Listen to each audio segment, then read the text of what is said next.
আসসালামু আলাইকুম। আমাদের আজকের আয়োজনে রয়েছে সবচেয়ে সহজ ও সুস্বাদু কলিজা ভুনা রেসিপি।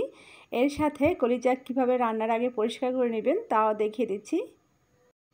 আজকে রান্নার জন্য যে কলিজাগুলো নিয়েছি এর সাথে কিছু ফ্যাপসা রয়েছে, দুইটা মিলে 1 কেজি। কলিজা সিদ্ধ করে নেওয়ার আগে কলিজার উপরে এই রকম পাতলা আবরণটা টেনে ছিঁড়ে ফেলে দিতে হবে। আমি প্রতিটা কলিজা এভাবে পরিষ্কার করে নিয়েছি। এটা না ফেলে দিলে কলিজা রান্নার পর এটা শক্ত হয়ে থাকে। এছাড়াও সিদ্ধ করলে কলিজার ভিতরে থাকা ময়লাটা ভালোভাবে বের হয় না।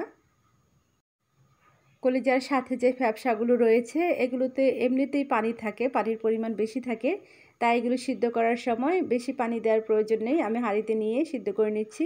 আধা কাপের মতো একটু পানি দিচ্ছি যেন সিদ্ধের সময় পুড়ে না যায়।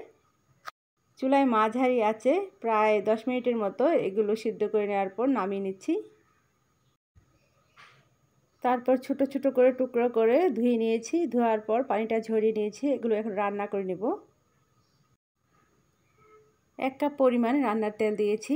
কলিজা ফ্যাপসা এগুলো রান্নায় একটু তেলের পরিমাণ বেশি দিতে হয়। 2টি তেজপাতা, 3টি 4টি এলাচ দিয়েছি, আর সাথে দিয়েছি 2টি লবঙ্গ, 2টি দারুচিনি। এগুলো কিছুক্ষণ ভেজে নিয়ে 1 কাপ পরিমাণ দিয়েছি পেঁয়াজ কুচি, 3 টেবিল চামচ পরিমাণ আদা বাটা, 2 টেবিল চামচ রসুন বাটা দিয়েছি। আদা রসুন নেড়েচেড়ে কিছুক্ষণ ভেজে নিব। হালকা বাদামি করে আদা রসুন ভেজে নিয়ে তারপর এর সাথে দিয়ে দিচ্ছি হলুদ ও মরিচের গুঁড়া, 1 টেবিল চামচ পরিমাণ হলুদের গুঁড়া, 1 টেবিল চামচ মরিচের গুঁড়া। সামান্য পানি দিয়ে গুলিয়ে দিয়েছি। এভাবে পানি দিয়ে গুলিয়ে দেওয়ার কারণে মশলাটা তেলে দেওয়ার পর আর পুড়ে যায় না। মশলাটুকু কষিয়ে নিচ্ছি। মশলা কিছুক্ষণ কষিয়ে নিলে যখন দেখা যাবে মশলা থেকে তেলটা এরকম ছেড়ে ছেড়ে আসছে, তখন বুঝতে হবে মশলাটা কষানো হয়েছে। এই পর্যায়ে দিয়ে দিচ্ছি সিদ্ধ করে রাখা সেই কলিজা ফ্যাপসাগুলো, স্বাদমতো লবণ। কলিজা ঝাল খেতে পছন্দ করলে এরকম কাঁচামরিচ দিতে পারেন। আমি অনেকগুলো কাঁচামরিচ ফালি করে দিয়েছি। এর সাথে দিয়ে দিচ্ছি 1 চা চামচ পরিমাণ গরম মশলার গুঁড়া। 4 কাপের মতো পানি দিয়ে দিচ্ছি।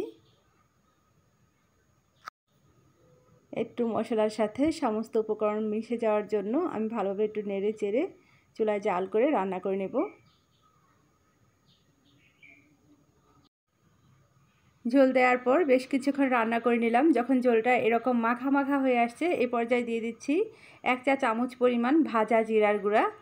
জিরা গুঁড়া দিয়ে আর বেশিক্ষণ রান্না করার প্রয়োজন নেই। নেড়ে চেড়ে 5 মিনিটের মতো রান্না করে নিয়েছি। এখন চুলা থেকে নামিয়ে নিব। আমাদের কলিজা রান্না হয়েছে।